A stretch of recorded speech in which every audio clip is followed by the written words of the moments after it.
In many workplaces, families, friendships, and communities, there is someone who naturally becomes the dependable person. They remember what needs to be done.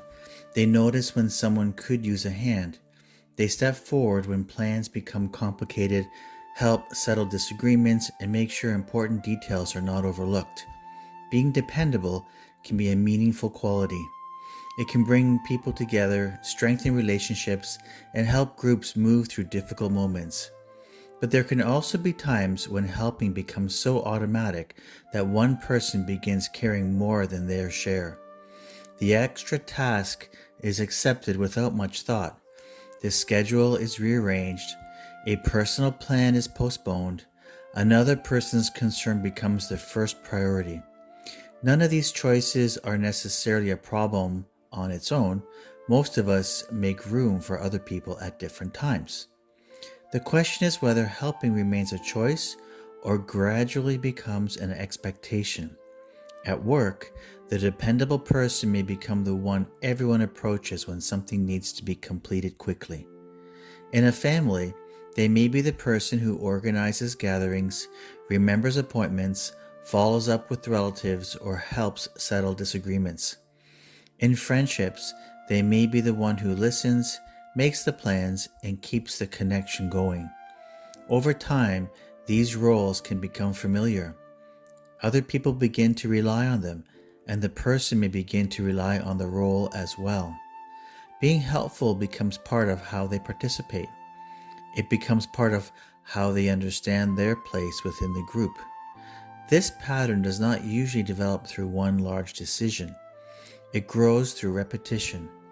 A person helps once, then again, and gradually becomes known as the one who can handle things. Perhaps they are naturally organized. Perhaps they are good at noticing details. Perhaps they genuinely enjoy supporting people. Or perhaps stepping forward has simply become easier than waiting to see what someone else will do. Whatever the reason, a useful distinction can be made between caring and carrying. Caring means being interested, available, and willing to contribute. Carrying means assuming responsibility for matters that may also belong to other people. Caring leaves room for participation. Carrying can quietly turn one person into the manager of everyone else's responsibilities, decisions, and reactions.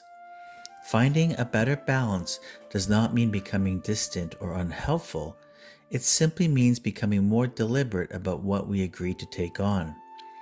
One useful question is this something I need to handle, something I can help with, or something another person can manage? These three possibilities are different. Some responsibilities clearly belong to us. Others can be shared. And some belong primarily to someone else, even when we are capable of stepping in. Capability does not always create responsibility. Being able to solve a problem does not necessarily mean that we should take ownership of it. Sometimes the most useful response is to help. Sometimes it is to offer an idea. Sometimes it is to listen. And sometimes it is to leave enough room for another person to make a decision, complete a task, or work through an uncomfortable moment themselves. This can be especially challenging when people have grown accustomed to our help. A pause may be interpreted as reluctance. A different answer may surprise them. Someone may even be disappointed when we are not immediately available. But disappointment is part of ordinary human relationships. Not every disagreement requires a correction. Not every awkward moment requires someone to smooth it over. And not every request requires an immediate yes. A simple pause can create more choice. Before responding, we might ask, do I have the time and willingness to take this on? Would helping here create a fairer situation, or would it simply add another responsibility to my list?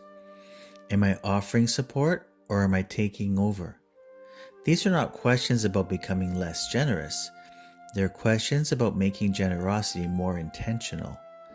There is a meaningful difference between saying yes because we genuinely choose to and saying yes because it has become our automatic response. An intentional yes often feels clear. It reflects what we have the time, energy, and willingness to contribute. An automatic yes may be followed by frustration, pressure, or the realization that something personally important has once again been set aside. Finding balance may begin with a very small change. Perhaps it means waiting a few minutes before answering a request. Perhaps it means asking for more information before agreeing. Perhaps it means saying, "Let me check what I already have planned." Perhaps it means offering part of the help rather than taking responsibility for the entire situation. Instead of saying, "I'll take care of it," we might say, "I can help you think through the next step," or "I can do this part, but I won't be able to manage the whole task." And you can also say, "I'm not available today, but perhaps we can look at another option." Or simply, "I'm going to leave this decision with you." These responses allow care and personal responsibility to exist together. They also give other people the opportunity to contribute, develop confidence, and carry their own part of a shared situation. When one person always takes over, others may never have the opportunity to discover what they can manage. Stepping back slightly is not necessarily leaving someone unsupported. Sometimes it is a way of making the relationship more balanced. It allows responsibility to be shared rather than concentrated in one person. It also creates room to notice personal preferences and priorities. What had already been planned, what matters today, what would be a reasonable contribution, what can wait, what might someone else be able to do. These ordinary questions can help turn an automatic pattern into a conscious decision.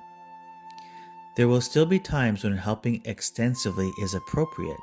Families, friends, workplaces, and communities all depend on people supporting one another. Balance does not mean dividing every responsibility perfectly. It means recognizing that support can move in more than one direction. There can be times to contribute and times to receive, times to step forward and times to allow someone else to lead, times to help solve a problem and times to trust another person to find their own way through it. Being dependable is a strength, but that strength does not have to mean being available for everything. A person can be caring without taking over, generous without agreeing to every request, present without managing every outcome, and connected to others without setting aside everything that matters to them. The next time a request appears, consider taking one brief pause, notice the first response that comes to mind, then ask, what would a fair and balanced response look like here? The answer may still be yes. It may also be no. Or it may be an offer of support that leaves part of the responsibility where it belongs. That small moment of choice can make caring for others more balanced, more sustainable, and more genuine. It allows us to remain engaged with people around us while also remaining present in our own lives.